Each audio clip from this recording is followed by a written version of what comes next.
Hello guys, welcome to Pakistani honest reaction. तो कैसे हैं आप सब? मेरा नाम है वैसे नाम बशीर। सो गाइस, आज के समय में कुछ ऐसी चीजें जो इसरो कर रहा है जो नासा भी नहीं कर पा रहा। बिल्कुल। मतलब आज वो हम चीजें देखेंगे जो इसरो ने की है जो नासा ना कर सका।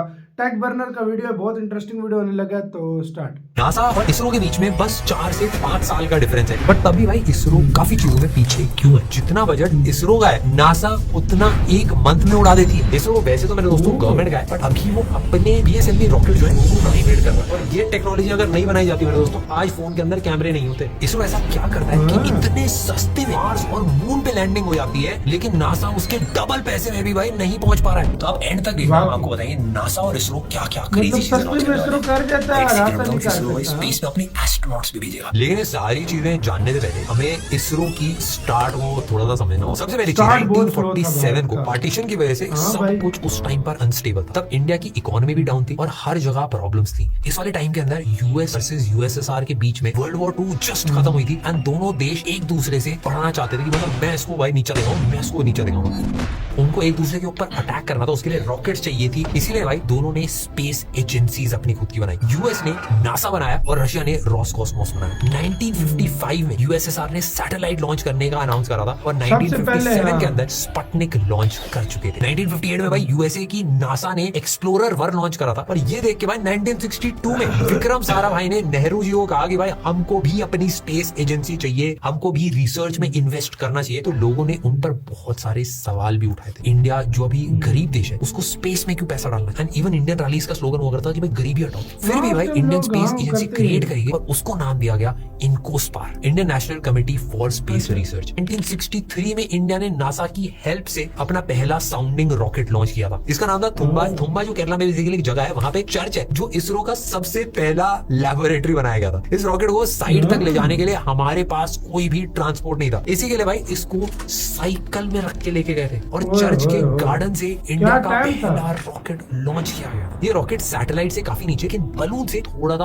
ऊपर तक ये जा सकता था। विक्रम साराभाई ने डेडिकेशन के साथ में 15 अगस्त 1969 को इंडियन स्पेस कमेटी इनकोस्पार को एक नया नाम दिया, Indian space research organisation ISRO, क्योंकि इंडिया अब इसमें रिसर्च भी बहुत ज्यादा करने लगा था। इसी के बीच में दोस्तों विक्रम साराभाई का 1971 में देहांत हो गया। इससे इसरो और ज्यादा इमोशनली वीक हो गया। 1975 में इंडिया के पास खुद का लॉन्चर भी नहीं था जिससे वो किसी सैटेलाइट को स्पेस में भेज पाए। इसमें हेल्प की थी हमारी रशिया ने, लेकिन इंडिया के पास कोई जगह ही नहीं थी एक ट्रैकिंग स्टेशन बनाने के लिए। तो इसीलिए मेरे दोस्तों इसरो ने बैंगलोर के पीनिया एरिया में जो सैटेलाइट सेंटर था, वहां एक टॉयलेट के अंदर एक ट्रैकिंग स्टेशन बनाया था। इंडिया ने बस सैटेलाइट बनाई थी जो 360 kg की थी, जिसमें 20,000 सोलर सेल्स थे और उसमें NICD मतलब निकल कैडमियम बैटरीज का इस्तेमाल करा गया। सोचो भाई आज के फोन में ज्यादा बेटर बैटरी है उस टाइम के सैटेलाइट से कंपैरिजन में। वैसे विक्रम साराभाई के जाने के बाद इसरो में एक ऐसे इंसान थे जो 1969 में इसरो से जुड़े हुए थे, लेकिन ज्यादा लोग उनके बारे में जानते नहीं। और उनको इस बात का दुख था कि गवर्नमेंट उनकी हेल्प कर ही नहीं पा रही है और इंडिया का खुद का रॉकेट ना होने का उनको बहुत ज्यादा दुख था। इसी टाइम पे मेरे दोस्तों इसरो ने भी जो रॉकेट बनाए थे सभी फेल होते जा रहे थे, जिससे वो इंसान काफी ज्यादा दुखी हुए थे। ऐसे में उन्होंने दिन रात एक करके इंडिया की सबसे पहली सैटेलाइट लॉन्च व्हीकल बनाने में बहुत ज्यादा बड़ा पार्ट प्ले करा। एंड उनका नाम था, आप सब लोग जानते होंगे, डॉक्टर APJ अब्दुल कलाम जी। 1975 को इंडिया ने अपनी फर्स्ट सैटेलाइट आर्यभट्टा को लॉन्च करा यूएसएसआर की हेल्प से। लेकिन APJ अब्दुल कलाम जी रुके नहीं थे और 1980 में इंडिया का सबसे पहला SLV-3 सक्सेसफुली लॉन्च करा गया था। ये वैसे SLV-3 होता है 4 stage all solid rocket propellant के साथ चलाया गया। 17 टन का और 22 मीटर लंबा था, मतलब काफी बिल्डिंग से भी ऊंचा था और इसकी पावर थी 40 किलो का सामान उठाने की। और अर्थ की ऑर्बिट में भाई 400 किलोमीटर एल्टीट्यूड तक ये जा सकता था। बेसिकली मेरे दोस्तों हम एक बहुत छोटे इंसान या किसी बच्चे को उठा के लेके जा सकता था। और यहीं से मेरे दोस्तों शुरुआत हुई थी इसरो के नेक्स्ट फेज की। और इसके बाद हमने काफी सारे लॉन्च व्हीकल्स फ्यूचर में बनाए, जैसे ASLV, PSLV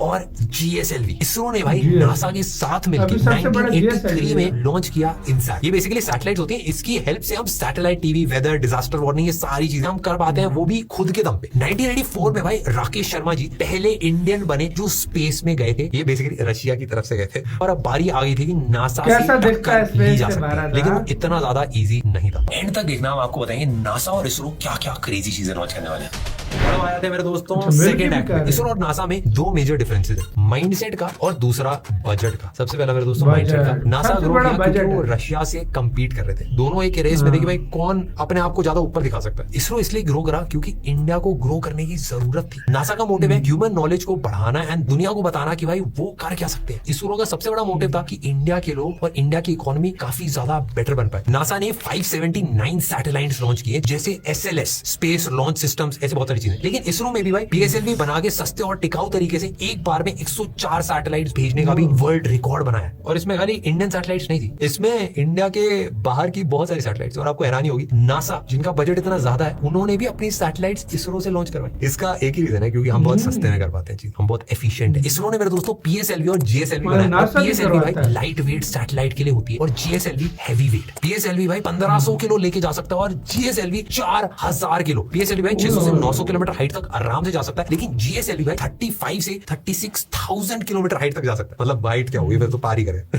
PSLV का सैटेलाइट नॉर्थ या साउथ पोल से होके जाता है और GSLV अर्थ के डायरेक्शन में सैटेलाइट्स लेके जाता है। GSLV को क्रायोजेनिक फ्यूल चाहिए होता है। इसका मतलब वो फ्यूल जो लिक्विड हाइड्रोजन और लिक्विड ऑक्सीजन से बनाया जाता है। लेकिन पॉइंट ये है कि नासा इतना अमीर होने के बाद भी सारी चीजें बहुत महंगे में करता है और इसरो कम पैसों के साथ भी इतनी सारी चीजें काफी सस्ते में कर लेता है। नासा का ईयरली बजट 24 से 25 बिलियन डॉलर रहता है और इसरो का बजट 1.6 बिलियन डॉलर रहता है, मतलब 13,000 करोड़। इसरो का जो बजट होता है उसमें एवेंजर्स और एवेटार जैसी मूवी बन जाती है भाई। बट इस बजट के रेफरेंस से मेरे दोस्तों ऑफ कोर्स नासा ज्यादा चीजें कर पाता है। नासा ने इंटरनेशनल स्पेस स्टेशन बिल्ड करा और ज्यादा एक्सप्लोरेशन वाले मिशंस, अलग अलग प्लैनेट्स में एक्सप्लोरेशन हो पाती है। लेकिन इसरो ने इन पैसे को इन्वेस्ट करा न्यू टेक बनाने, सैटेलाइट व्हीकल्स को बेटर करने में। इसरो 3 स्ट्रैटेजीज का यूज करता है। सबसे पहले हर टेक्नोलॉजी को इंडिया में बनाना, बाहर का कुछ भी नहीं लेना है, पर टेक और इंजन को रीयूज करना। सेकंड होता है भाई इसरो की सैलरी बाकी के कंपैरिजन में 1/5 होती है, तो ये भी हेल्प करता है इसरो को सबसे बड़ी पावर बनने में। उनके लोग बजट में क्रेजी चीजें कर पाते हैं। और तीसरी चीज है मेरे दोस्तों ट्रांसपोर्ट प्राइसेस, जो कम करने के लिए इसरो इंडियन रेलवेज का यूज करता है और ये सस्ता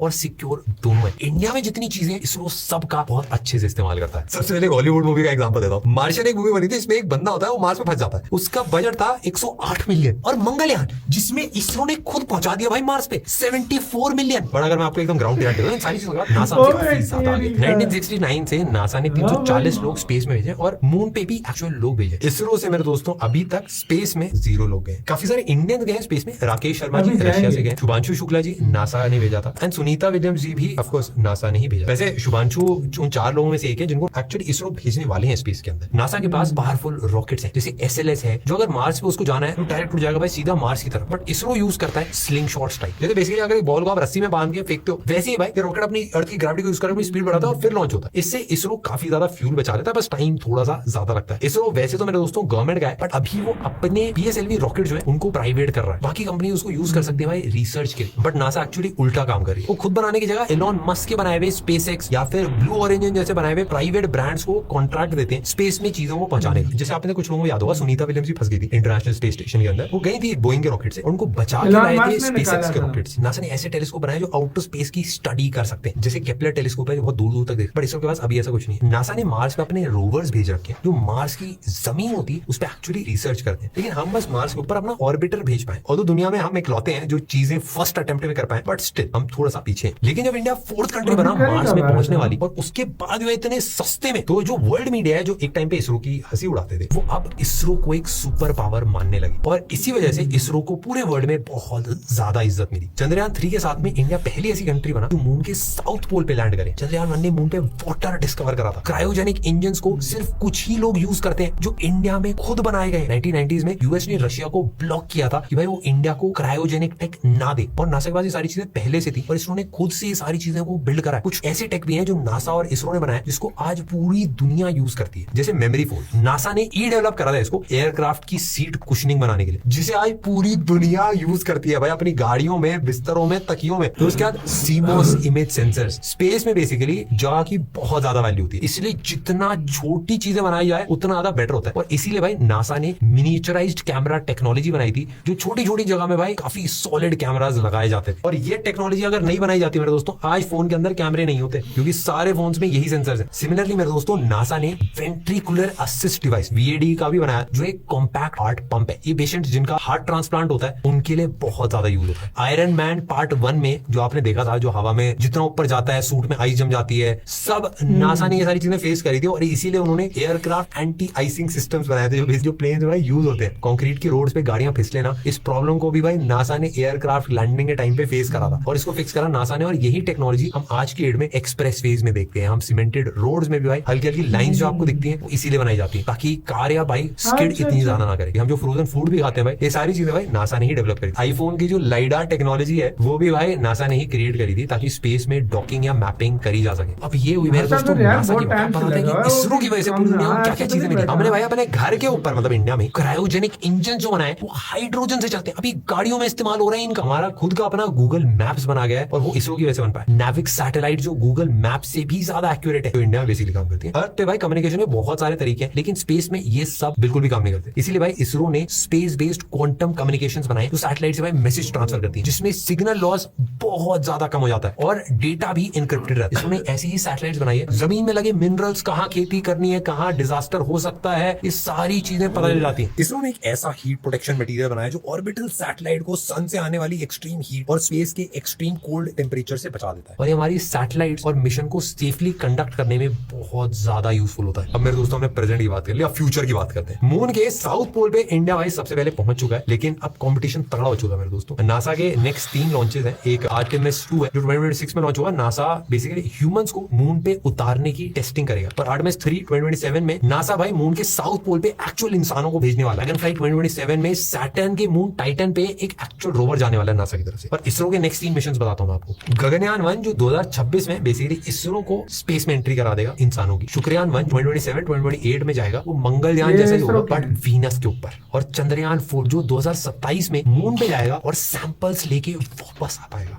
मून की मिट्टी हाथ में आएगी भाई। इसके अलावा भी भाई नासा और इसरो मिलके निसार बना रहे हैं, यानी मिशन हो गए जो 2025 में सैटेलाइट्स लॉन्च करी जाएंगी। और 2026 में भी भाई कुछ प्लान्स है। नासा मेरे दोस्तों हर प्रॉब्लम सॉल्व करता है फंडिंग के थ्रू। इसरो काफी सारी चीजें सॉल्व करता है एफिशिएंसी के थ्रू, बट नासा के पास स्पेस में जाने के लिए सब कुछ है। हमारे पास रिसोर्सेज भले ही कम हो बट उन रिसोर्सेज के अंदर जो हम कर पाते हैं वो बहुत ज्यादा क्रेजी है। नासा ने भाई ऑफ कोर्स दुनिया बदली है काफी सारी चीजों में, पर इसरो ने भी भाई क्योंकि कंस्ट्रेंट था रिसोर्सेज का, इसकी वजह से ऐसी टेक्नोलॉजीज, ऐसी चीजें फिगर आउट करी, ऐसी इंजीनियरिंग करी जो पूरी दुनिया ने पहली बार देखी। काफी लोगों को लगता है भाई स्पेस में जो पैसा है वो बस खर्च हो रहा है, बट एक्चुअली अगर आप देखो इतनी सारी सैटेलाइट जो नासा के लिए लॉन्च करता है इसरो, फिर उसके बाद बाकी कंट्रीज के लिए भी लॉन्च करी जाती है, तो जो इंडिया लॉन्च कर रहा है उससे भाई कंट्री को बहुत ज्यादा फायदा होता है, टेक्नोलॉजी में भी, ग्रोथ में भी, अपॉर्चुनिटीज में भी, पूरे वर्ल्ड से कनेक्शंस में भी। क्योंकि इतनी सारी कंट्रीज डिपेंडेंट है इंडिया के ऊपर सैटेलाइट्स भेजने के लिए, तो इसलिए भाई रिलेशंस भी बहुत स्ट्रांग होते हैं। ओवरऑल इसरो ने 393 सैटेलाइट्स को लॉन्च करके $143 बिलियन कमाए। ये अच्छा खासा अमाउंट होता है भाई। मेरे हिसाब से मैं आपको एकदम ऑनेस्टली बताऊं, इंडिया अब बहुत तेजी से आगे बढ़ रहा है। हमारे जो यूथ भी है, हम सब लोग एक बहुत बड़ा पार्ट है इस कंट्री को आगे ले जाने में, क्योंकि हमारा बजट बढ़ रहा है, क्योंकि हमारी जीडीपी बढ़ रही है, हमारी जो स्पेस एजेंसी है वो कनेक्टेड है इंडिया के ग्रोथ के साथ में। वैसे ही भाई इसरो भी और ज्यादा क्रेजी होता जाएगा, क्योंकि हमने बहुत एक टफ स्टार्ट देखी है, काफी सारे चैलेंजेस के साथ हमने बहुत एफिशिएंट। तो वीडियो खत्म हुआ कि यार एक बहुत टफ स्टार्ट देखी है, साइकिलों पे भाई